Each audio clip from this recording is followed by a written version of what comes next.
नमस्कार, मैं हूं संदीप बोल और आप देख रहे हैं कारगिल से हमारी खास पेशकश ऑपरेशन बद्र पर विजय की कहानी। 22 साल पहले पाकिस्तान के सेना प्रमुख जनरल परवेज मुशर्रफ ने एक खौफनाक साजिश के तहत ऑपरेशन बद्र की बुनियाद रखी थी। उसके बाद पाकिस्तानी सेना घुसपैठियों की शक्ल में कारगिल तक आ पहुंची, लेकिन भारतीय सेना के जाबाजों ने ऑपरेशन विजय के तहत उनको ऐसा मुंह तोड़ जवाब दिया जिसे पाकिस्तान आज तक नहीं भूल पाया।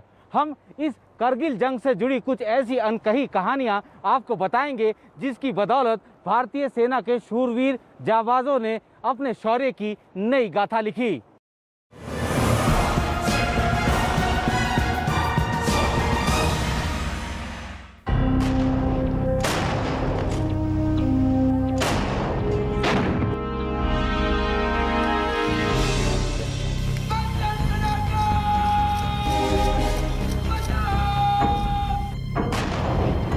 बारूद बरसाती बोफोर्स तोपों की ये तस्वीरें भले ही 22 साल पुरानी हैं, लेकिन इनमें जो हकीकत दर्ज है उसे पाकिस्तानी सेना आज तक भुला नहीं पाई है। ये गरजती तोपें गवाह हैं भारतीय सेना के उस अदम्य साहस और पराक्रम की, जिसके आगे पाकिस्तानी घुसपैठियों ने घुटने टेक दिए थे और जनरल परवेज मुशर्रफ के ऑपरेशन बद्र की धज्जियां उड़ा दी थी।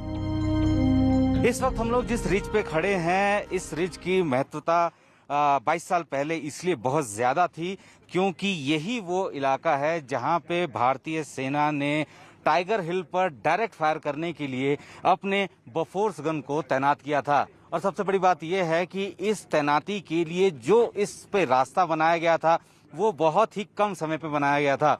और सामने आप जो देख सकते हैं कि जो टाइगर हिल है वहां पे इसी सब जगह से बोफोर्स के जरिए डायरेक्ट फायर किया गया और पाकिस्तानियों को उन पोस्ट से भागने को मजबूर होना पड़ा।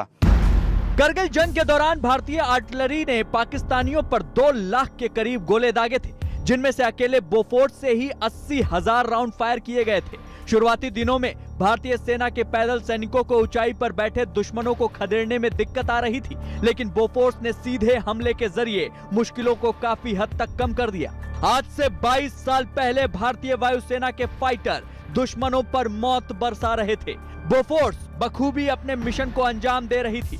जैसे ही तोपें शांत होती, इन्फेंट्री दुश्मनों पर चढ़ाई कर देती। जो कॉनिकल रिज है वो है टाइगर हिल, वो सबसे महत्वपूर्ण था। उस टाइगर हिल पर कब्जा करने के बाद जो है पूरी तरीके से इस लड़ाई का रुख बदल गया, क्योंकि वहीं से लगातार जो है पाकिस्तानी फायर कर रहे थे।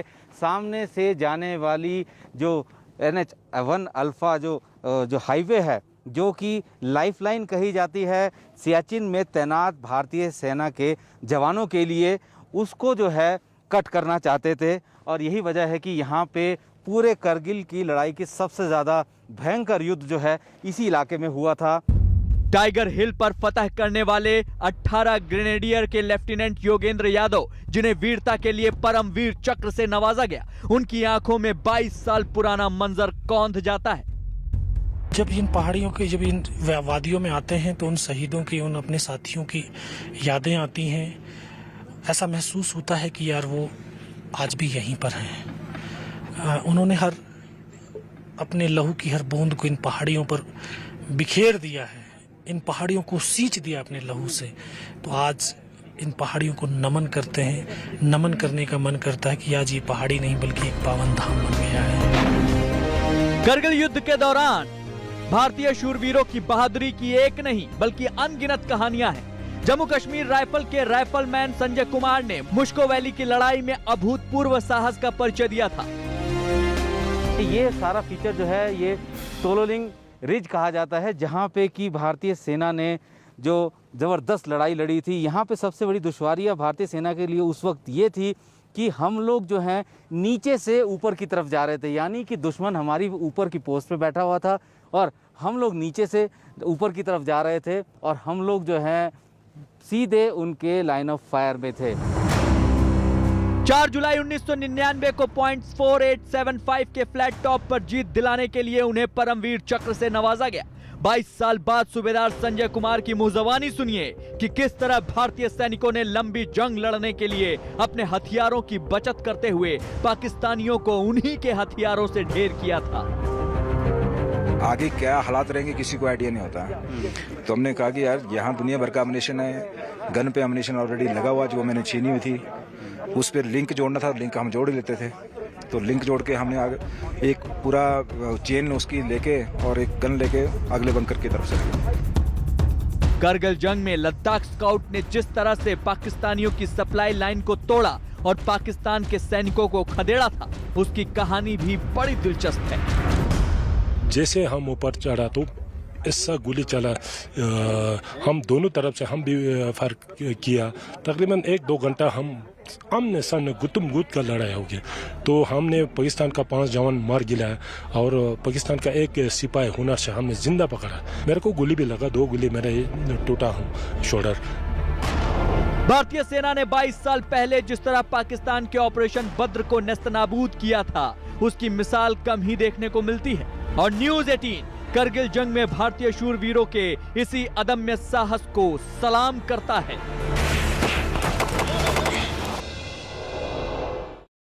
कारगिल की जंग में भारतीय सेना की जाबाजी को तो पूरी दुनिया ने देखा, लेकिन उस जंग में कुछ हीरो ऐसे भी थे जिन्होंने भारतीय सेना के साथ कंधे से कंधा मिलाकर उनकी मदद की। ये हीरो वो हैं जिन्होंने मुश्किल हालातों में भी देश के प्रति अपने फर्ज को निभाने से वो पीछे नहीं हटे, क्योंकि जिस वक्त टाइगर हिल और बत्रा टॉप से पाकिस्तानी लगातार गोलीबारी कर रहे थे, तो इन्हीं जाबाजों की बदौलत भारतीय सेना के जवान उनकी नजरों से बचकर उन ठिकानों तक पहुंचे।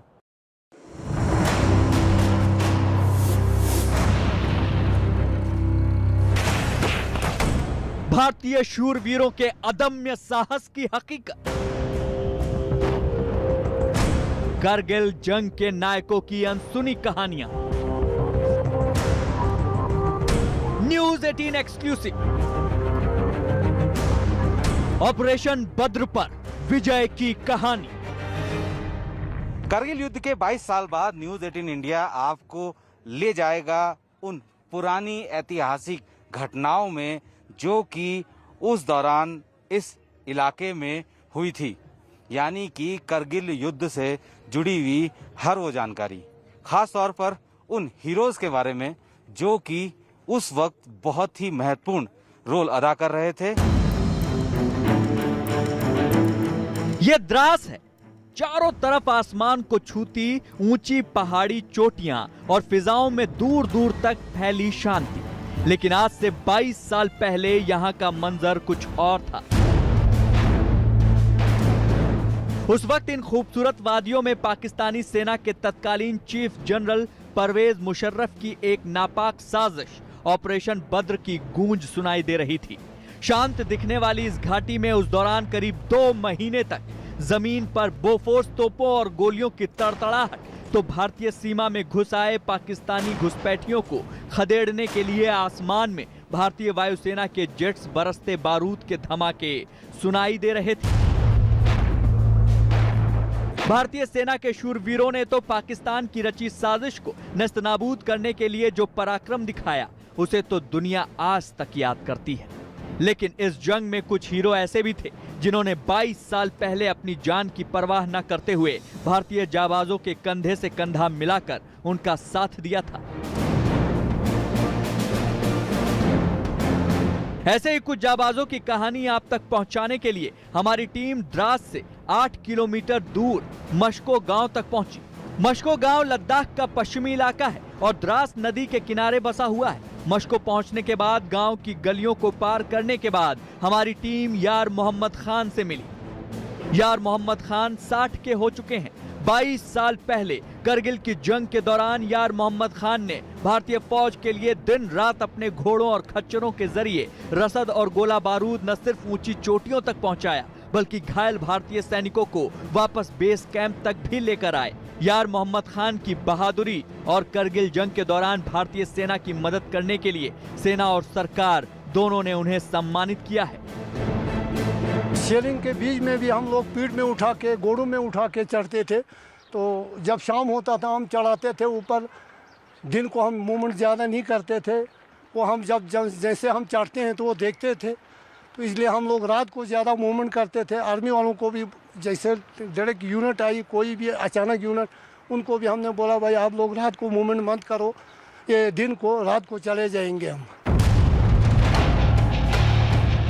22 साल पहले मशकों के हालात ऐसे नहीं थे। चारों तरफ बोफोर्स तोपों से बरसते गोलों और टाइगर हिल्स और बत्रा टॉप को जीतने की जंग जारी थी। ये शब्बीर हैं और 22 साल पहले शब्बीर 18 साल के लड़के थे और उन्हें आज भी अच्छी तरह याद है कि पाकिस्तानी घुसपैठियों ने गांव पर किस तरह गोलाबारी की थी।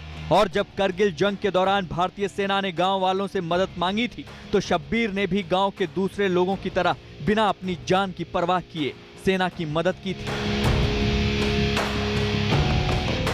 जो बाहर से जो फौज आती थी उनको इतना पता नहीं था कि टाइगर हिल किस रास्ते से चलना है, बता टॉप कैसे चलना है या दूसरी जगह कैसे। इसलिए जो है यहाँ के लोगों ने उनको सपोर्ट किया कि इस तरह चलना है।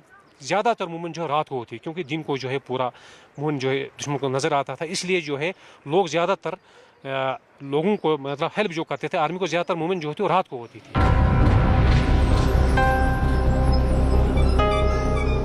हमारी एक टीम अगर मशकों में थी तो दूसरी टीम की मंजिल थी एलओसी। सफर के दौरान हमारी टीम की बातचीत कैब ड्राइवर इब्राहिम से हुई। इब्राहिम उस वक्त बहुत छोटे थे लेकिन उन्हें ये याद है कि जंग के दौरान उनके पिता दुश्मनों की नजर से बचते हुए भारतीय सेना की मदद के लिए किस तरह रसद और दूसरे जरूरी सामान लेकर उन तक पहुंचाते थे। पूरा कारगिल गांव जो था वो उस वक्त भारतीय सेना इंडियन आर्मी की मदद कर रहा था, खाना पहुंचा रहा था और काफी तरह की दिक्कतें हुई थी। कुछ घंटों के सफर के बाद हमारी टीम एलओसी के उस पॉइंट तक पहुंची जहां से पाकिस्तानी इलाका सामने नजर आता है। यहाँ से 2 किलोमीटर दूर बस इंडिया का आखिरी गांव है और फिर उस तरफ वो जो ग्रीन पैच दिख रहा है, जो हरियाली उधर थोड़ी दिख रही है, वो पाकिस्तान है वहां पर।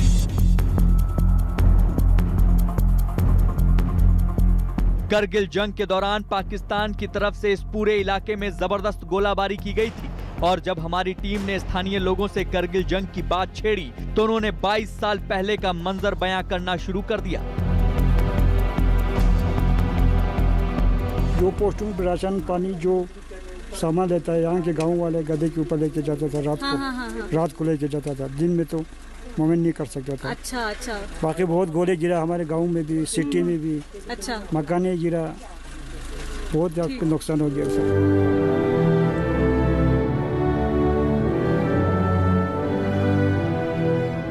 करगिल के दौरान मशको गांव के साथ साथ एलओसी पर बसे गांव के लोगों ने जो भारतीय सेना की मदद करने का जज्बा दिखाया था वो यकीनन काबिले तारीफ है और न्यूज़ 18 करगिल जंग के इन्हीं जाबाजों को सलाम करता है।